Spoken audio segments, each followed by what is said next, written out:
For the late president are pouring in from sitting and former officials, lawmakers, and even foreign diplomats. Mr. Ramos was described as a country's stabilizer in fighting for democracy and improving the economy. Let's find out more from his Socioeconomic Planning Secretary, Cielito, Habito. Mr. Habito, thank you so much for joining us. What will you always remember about FVR? Your president, your boss, and a friend.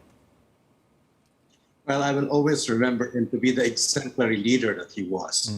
I always define good leadership as a leader who is able to bring out the best in those he leads. And he truly did that with us in his cabinet and everybody else working in the government. So he truly led by example and inspired all of us to give our best to our country. Mr. Habito, we were branded the sick man of Asia during the early 90s. What reforms did FVR implement to revive the economy, to graduate from being sick to a rising star in the region?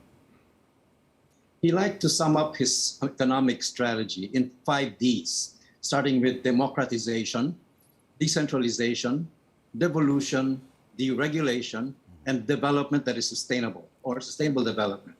And the democratization has to do with making sure that small and large players alike will have equal role in propelling our economy. So that means small businesses along with big businesses. Decentralization, really he wanted to decentralize development precisely because there was too much, and frankly there continues to be, too much of our economic activities concentrated around Metro Manila. And so he had a very conscious effort, especially to bring resources to Mindanao, develop the infrastructure there, so that we can have much more contribution to the national economy coming from there. Devolution was the principle, of course, put into law in 1991 under President Cory Aquino, wherein we give the local governments the power to make decisions, inasmuch as they are the closest units of government to the problems they see on the ground. And so he asserted that through his term, empowering all our local government officials. And then, of course, deregulation was the key. This was opening up our economy, removing all the regulations and strictures that inhibited business. And that's the reason why he unleashed a whole lot of new investments, both by domestic investors and foreign investors alike. And so there was a really renewed interest in the Philippine economy during the 1990s. He was often described as the best salesman for the country. And indeed he was, because during his time, there was a lot of new foreign investments that came into the country in various parts of the economy, in manufacturing, in services. And really, it was a very dynamic time for the Philippine economy.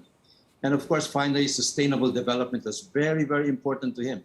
He took part directly in the meetings that he chaired for the Philippine Council for Sustainable Development, a body that he formed. In fact, we were the first in the world to form this multi-stakeholder National Council for Sustainable Development, which was actually the agreement in the Rio Earth Summit in 1992. So when he came into office, that Rio Earth Summit had just finished, and he was among the first, in fact, the very first in the world to actually implement one of the important recommendations of making everybody part of sustainable development planning in their country. He was indeed... So put that all together, it was really a very dynamic economy that he came up with.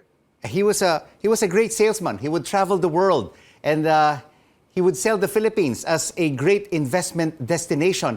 And also by marketing the Philippines, he also had a great sense of humor, Mr. Habito.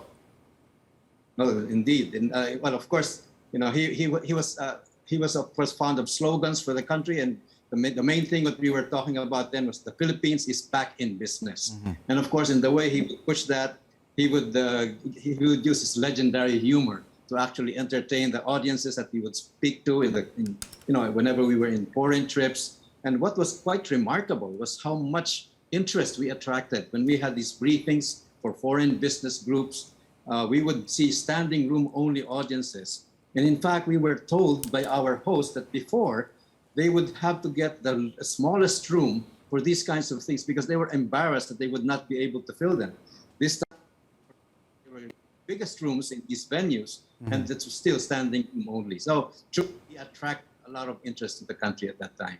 So, Mr. Habito, what can future Filipino leaders learn from FVR? Well, I think the main thing that would consider his legacy was his unifying leadership. He actually preached the gospel of unity, solidarity, and teamwork. And within his government itself, he made sure that there was very good teamwork. He made sure that his cabinet worked together in a very coordinated way. Nobody was going to be disagreeing with one another publicly. All debates have to be done behind closed doors. But the cabinet and the whole government actually gave an air of unity and teamwork, and that was very important for business confidence and for a lot more jobs to be created in our economy then. Thank you so much, Mr. Habito, for sharing with us the legacy of the country's 12th President, Fidel V. Ramos. Former NEDA Director General Cielito Habito.